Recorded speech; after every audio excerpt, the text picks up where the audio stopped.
બનાવવા માટે આપણે અહીંયા કકરું બેસન લીધું છે. તો ફૂલવડી બનાવવા માટે અહીંયા કકરા બેસનનો જ ઉપયોગ થતો હોય છે. તો મેં અહીંયા ફૂલવડી બનાવવા માટે 500 ગ્રામ બેસન લીધું છે. તો આપણે સૌથી પહેલાં મસાલા કરી લઈશું. તો ફૂલવડીનો મસાલો બનાવવા માટે આપણે સૌથી પહેલાં અહીંયા 3 ચમચી વરિયાળી લઈશું. ત્યારબાદ આપણે 3 ચમચી સફેદ તલ લઈશું. તો આપણે અહીંયા 3 ચમચી સફેદ તલ લીધા છે અને આપણે અહીંયા 3 ચમચી અહીંયા અધકચરા વાટેલા સૂકા ધાણા લીધા છે. તો આ રીતે આપણે અહીંયા અધકચરા વાટી લેવાના છે. તો 3 ચમચી આપણે સૂકા ધાણા લઈશું. હવે આપણે 1 ચમચી અહીંયા સૂકા મરિયા જે આખા આવે એને આપણે અહીંયા અધકચરા વાટી લીધા છે. તો 1 ચમચી આપણે અહીંયા અધકચરા મરિયા લઈશું. પોણી વાટકી આપણે અહીંયા ખાંડ લઈશું. તો હવે આપણે અડધી ચમચી હિંગ લઈશું. તો હવે આપણે 1 ચપટી અહીંયા લીંબુના ફૂલ લઈશું. લીંબુના ફૂલ તમારી પાસે ના હોય તો તમે લીંબુનો રસ પણ લઈ શકો છો. તો હવે આપણે 1 ચમચીમાં થોડો ઓછો પાપડીયો ખારો લઈશું. પાપડીયો ખારો ફૂલવડીને ઉપરથી સોફ્ટ અને ઉપરથી ક્રિસ્પી બનાવે છે. તો આપણે અહીંયા પાપડીયો ખારો તમારી પાસે ના હોય તો તમે બેકિંગ સોડા પણ લઈ શકો છો. પોણી વાટકી આપણે અહીંયા દહીં લીધું છે. તો દહીં આપણે અહીંયા મોરું લેવાનું છે, ખાટું દહીં નથી લેવાનું. મેં અહીંયા પોણી વાટકી મોરું દહીં લીધું છે. તો હવે આપણે 3 મોટી ચમચી કાશ્મીરી લાલ મરચું નાખીશું. ત્યારબાદ સ્વાદ પ્રમાણે મીઠું નાખીશું. ત્યારબાદ આપણે અહીંયા પોણી વાટકી તેલ લીધું છે. તો 500 ગ્રામ બેસનની અંદર પોણી વાટકી આપણે અહીંયા તેલ લેવાનું છે. તો આ રીતે મસાલા કરી અને તમે ફૂલવડી બનાવશો તો એકદમ ટેસ્ટી અને સોફ્ટ બનશે.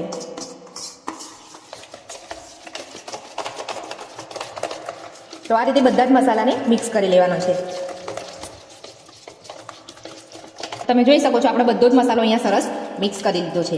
તો ફૂલવડી બનાવવા માટે આપણે અહીંયા વાટકીનું માપ લીધેલું તેલ એ અહીંયા મેં 80 થી 90 ml જેટલું તેલ લીધેલું છે. તો 500 ગ્રામ કકરા બેસનની સાથે આપણે અહીંયા 80 થી 90 ml જેટલું તેલ લેવાનું છે. એ ફૂલવડી બનાવવા માટે પરફેક્ટ છે. હવે આપણે અહીંયા બેસનનો કકરો લોટ થોડો થોડો ઉમેરતા જઈને મિક્સ કરી લઈશું. તો હવે આપણે ચમચીથી નથી કરવાનું, હવે આપણે હાથથી બધું મિક્સ કરીશું.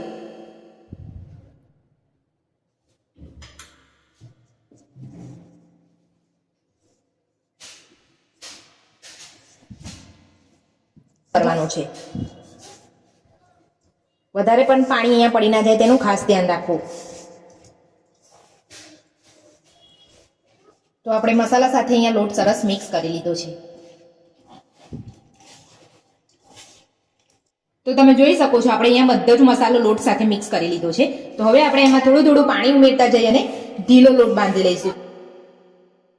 વધારે પડતો પણ અહીંયા ઢીલો લોટ નથી બાંધવાનો, હું તમને લોટ બાંધીને બતાવી દઉં છું.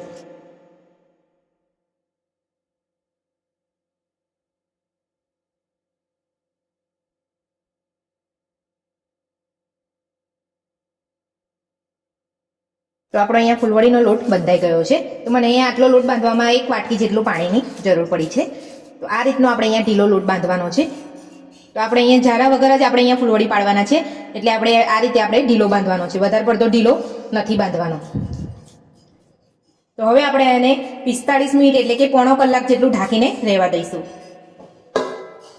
પોણો કલાક થઈ ગયો છે. તો હવે આપણે ચેક કરી લઈશું. તો આપણો લોટ અહીંયા થોડો કડક થઈ ગયો છે. તો આપણે થોડું એને પાણી નાખીને આપણે ઢીલો કરી લઈશું.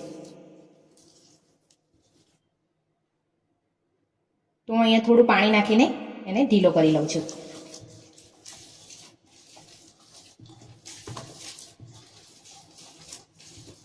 થોડો ઢીલો હશે તો આપણે ફૂલવડી પાડવામાં એકદમ સહેલાઈથી પડી જશે.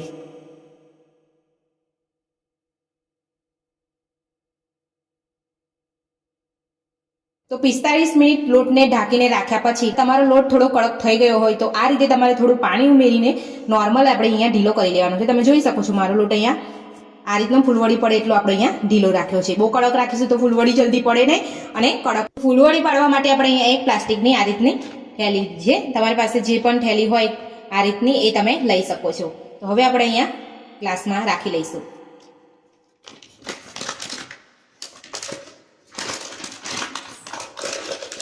આ રીતની આપણે ગ્લાસમાં મૂકી દેવાની છે, અંદર હાથ નાખીને.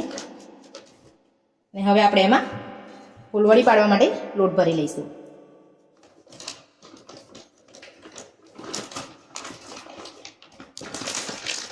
તો અહીંયા આપણે સાઈડમાં લોટ ભરવાનો છે, આપણે વચ્ચે લોટ નથી ભરવાનો. તો તમે જોઈ શકો છો મેં અહીંયા આ રીતનો લોટ ભરી લીધો છે. તો હવે આપણે અહીંયા એક હોલ પાડી લઈશું. તો આપણે અહીંયા આ રીતનો હોલ પાડી લીધો છે. તો હવે આપણે અહીંયા હોલની મદદથી ફૂલવડી પાડીશું. તમારે જે રીતના ફૂલવડી પાડવી હોય, જાડી યા તો પાતળી, એ રીતના તમારે અહીંયા હોલ કરવાનો છે. તો આપણે અહીંયા તેલ ગરમ કરવા મૂકી દીધું છે. તેલ આપણું અહીંયા ગરમ થઈ ગયું છે.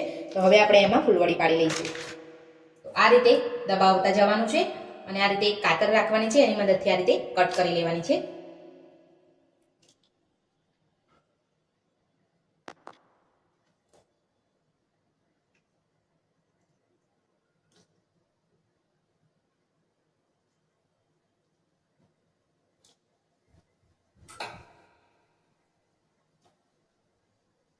જોઈ શકો છો આપણી ફૂલવડી અહીંયા તળાઈ રહી છે.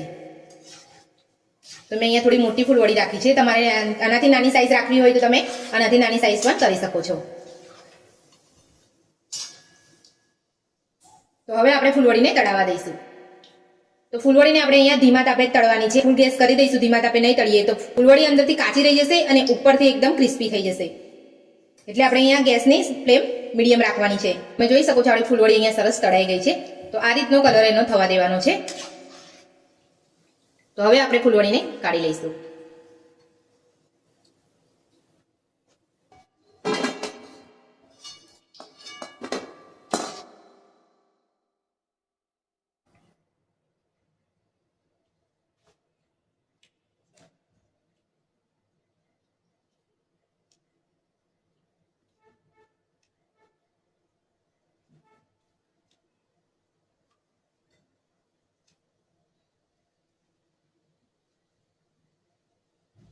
તો હવે આપણે ફૂલવડીને આ રીતે પલટાવી લઈશું. તો આપણી ફૂલવડી અહીંયા સરસ તળાઈ રહી છે. આ રીતે આપણે બધી ફૂલવડી બનાવી લઈશું. તો તમે જોઈ શકો છો બીજી વાર પણ આપણે અહીંયા સરસ ફૂલવડીને તળી લીધી છે. તો આ રીતે બધું તેલ આપણે નીતાળી અને ફૂલવડીને કાઢી લઈશું.